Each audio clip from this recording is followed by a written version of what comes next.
You've had a terrible time, haven't you? Yes. But that doesn't matter. That's my own problem. And my own fault. I don't think it was your own fault. Cheryl did not answer, then said suddenly, desperately, Look, what I don't want is charity.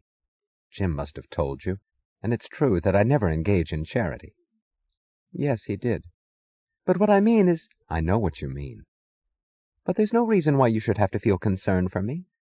I didn't come here to complain and load another burden on your shoulders.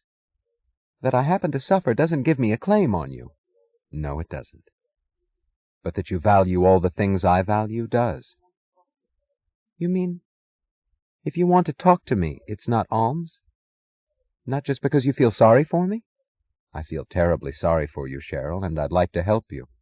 Not because you suffer, but because you haven't deserved to suffer. You mean you wouldn't be kind to anything weak or whining or rotten about me?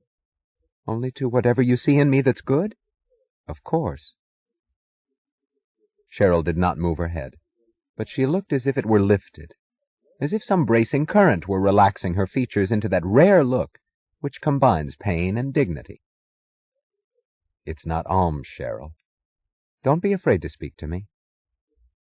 It's strange. You're the first person I can talk to, and it feels so easy. Yet I was afraid to speak to you. I wanted to ask your forgiveness long ago, ever since I learned the truth. I went as far as the door of your office, but I stopped and stood there in the hall and didn't have the courage to go in.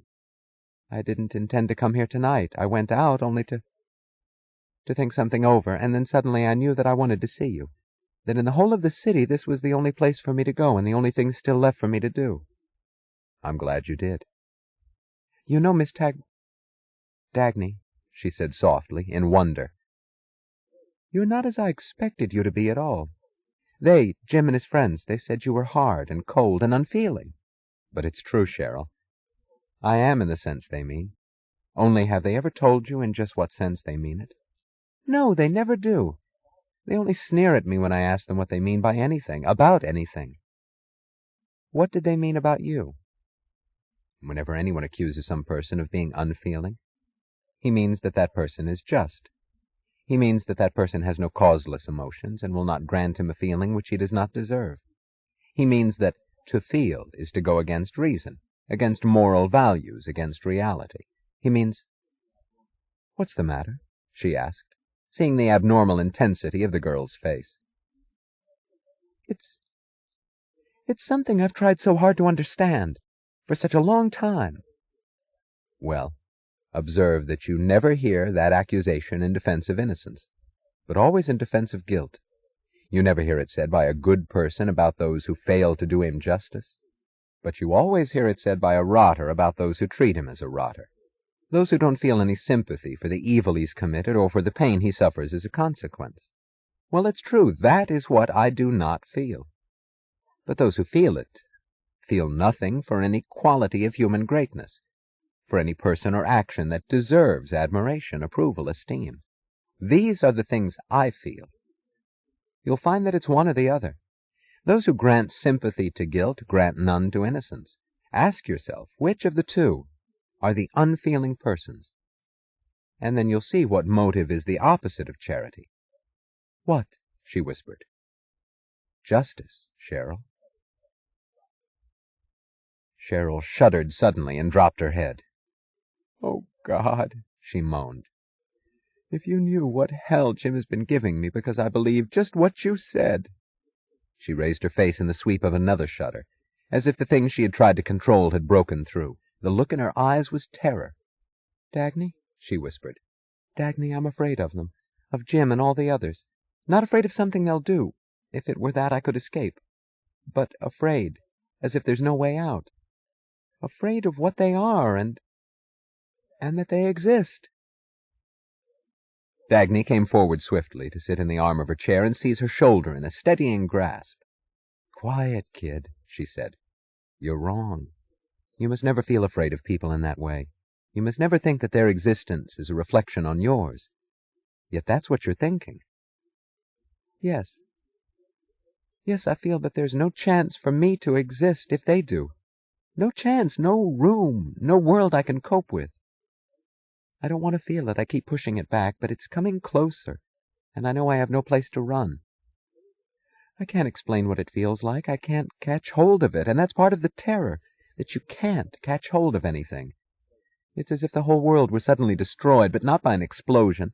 An explosion is something hard and solid, but destroyed by some horrible kind of softening, as if nothing were solid, nothing held any shape at all, and you could poke your finger through stone walls, and the stone would give like jelly, and mountains would slither, and buildings would switch their shapes like clouds. And that would be the end of the world. Not fire and brimstone, but goo. Cheryl, you poor kid. There have been centuries of philosophers plotting to turn the world into just that, to destroy people's minds by making them believe that that's what they're seeing. But you don't have to accept it. You don't have to see through the eyes of others. Hold on to yours. Stand on your own judgment. You know that what is, is. Say it aloud like the holiest of prayers, and don't let anyone tell you otherwise. But nothing is any more.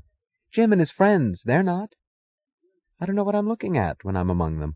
I don't know what I'm hearing when they speak. It's not real, any of it. It's some ghastly sort of act that they're all going through. And I don't know what they're after. Dagny, we've always been told that human beings have such a great power of knowledge, so much greater than animals, but I feel blinder than any animal right now, blinder and more helpless. An animal knows who are its friends and who are its enemies, and when to defend itself. It doesn't expect a friend to step on it or to cut its throat. It doesn't expect to be told that love is blind, that plunder is achievement, that gangsters are statesmen, and that it's great to break the spine of Hank Rearden. Oh, God, what am I saying? I know what you're saying. I mean, how am I to deal with people? I mean, if nothing held firm for the length of 1 hour, we couldn't go on, could we? Well, I know that things are solid, but people? Dagny, they're nothing, and anything. They're not beings, they're only switches, just constant switches without any shape. But I have to live among them. How am I to do that? Cheryl, what you've been struggling with is the greatest problem in history, the one that has caused all of human suffering. You've understood much more than most people who suffer and die, never knowing what killed them. I'll help you to understand. It's a big subject and a hard battle. But first, above all, don't be afraid. The look on Cheryl's face was an odd, wistful longing. As if seeing Dagny from a great distance, she was straining and failing to come closer. I wish I could wish to fight, she said softly. But I don't. I don't even want to win any longer. There's one change that I don't seem to have the strength to make. You see, I'd never expected anything like my marriage to Jim. Then when it happened, I thought that life was much more wonderful than I'd expected. And now to get used to the idea that life and people are much more horrible than anything I'd imagined, and that my marriage was not a glorious miracle, but some unspeakable kind of evil which I'm still afraid to learn fully. That is what I can't force myself to take. I can't get past it. She glanced up suddenly. Dagny, how did you do it? How did you manage to remain unmangled? By holding to just one rule. Which? To place nothing. Nothing above the verdict of my own mind. You've taken some terrible beatings. Maybe worse than I did. Worse than any of us. What held you through it? The knowledge that my life is the highest of values. Too high to give up without a fight. She saw a look of astonishment, of incredulous recognition on Cheryl's face, as if the girl were struggling to recapture some sensation across a span of years. Dagny? Her voice was a whisper. That's what I felt when I was a child. That's what I seem to remember most about myself. That kind of feeling.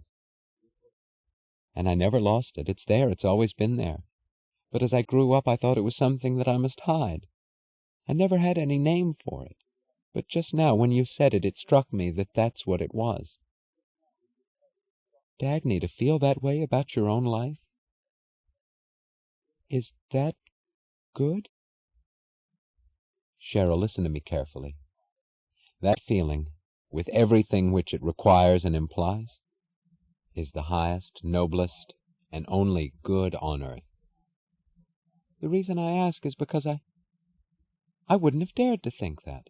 Somehow people always made me feel as if they thought it was a sin, as if that were the thing in me which they resented and had wanted to destroy. It's true, some people do want to destroy it, and when you learn to understand their motive, you'll know the darkest, ugliest, and only evil in the world. But you'll be safely out of its reach.